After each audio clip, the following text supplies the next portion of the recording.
Sumqayıt şəhəri sağlamlıq imkanları məhdud uşaqlar üçün xüsusi məktəbdə 1 iyun Uşaqların Beynəlxalq Müdafiəsi Günü münasibətilə Əl-ələ verək birgə sevinək adlı xüsusi bayram tədbiri təşkil olunub. Hər zaman xüsusi qayğıya ehtiyacı olan uşaqlara diqqət və sevgi ilə yanaşan bu məktəb növbəti dəfə cəmiyyətə örnək olaraq bir təşəbbüsə imza atıb. Tədbirdə Milli Məclisin deputatları Səbinə Salmanova və Elnarə Akimova, Sumqayıt şəhər İcra Hakimiyyətinin nümayəndələri, Abşeron Xızı Regional Təhsil İdarəsinin rəsmiləri, müxtəlif idarə müəssisə və təşkilat rəhbərləri, Qızıl Aypara Cəmiyyətinin Sumqayıt bölməsi, eləcə də məktəbin müəllim və şagird kollektivi iştirak edib. Tədbir Azərbaycanın dövlət himninin səsləndirilməsi və vətən uğrunda canından keçən şəhidlərin xatirəsinin bir dəqiqəlik sükutla yad olunması ilə başlayıb. Ardınca video çarxa baxılıb. Tədbirin açılış nitqini məktəbin direktoru Arzu Alızadə edib.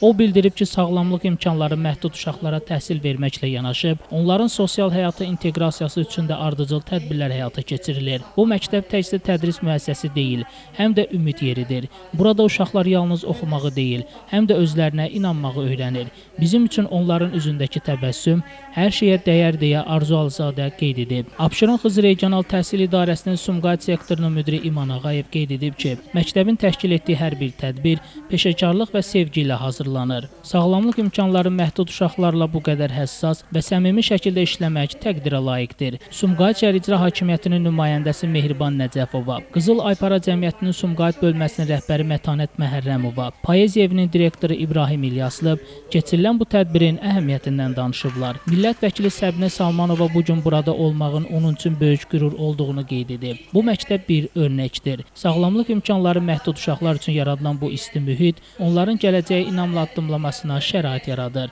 Onların xoşbəxtliyi bizim borcumuzdur deyə Səbinə Salmanova qeyd edib. Millət vəkili Elnarə Akimova diqqətə çatdırıb ki, bu məktəb bir təhsil müəssisəsindən daha artıqdır. Burası bir şəfqət ocağıdır. Tədbirin bədii hissəsində şagirdlər mahnı ifa edib, şeirlər söyləyib və rəqslər nümayiş etdiriblər. Onların çıxışları tədbir iştirakçıları tərəfindən böyük maraq və alqışla qarşılanıb. Bu performanslar uşaqların həm yaradıcı, həm də emosional inkişafının yüksək səviyyədə olduğunu bir daha nümayiş etdirib. Sumqayıt şəhəri sağlamlıq imkanları məhdud uşaqlar üçün xüsusi məktəb illərdir ki, fədakar müəllim heyəti və qayğıkeş rəhbərliyi ilə seçilir.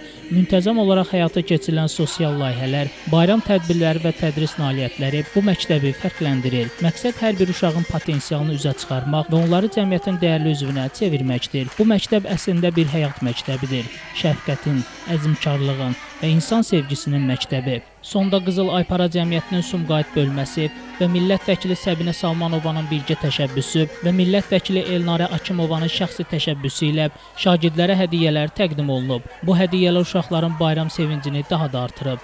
Şəmistan Fikrətli, Elbrus İsmailov, Bugün İnformasiya proqramı üçün.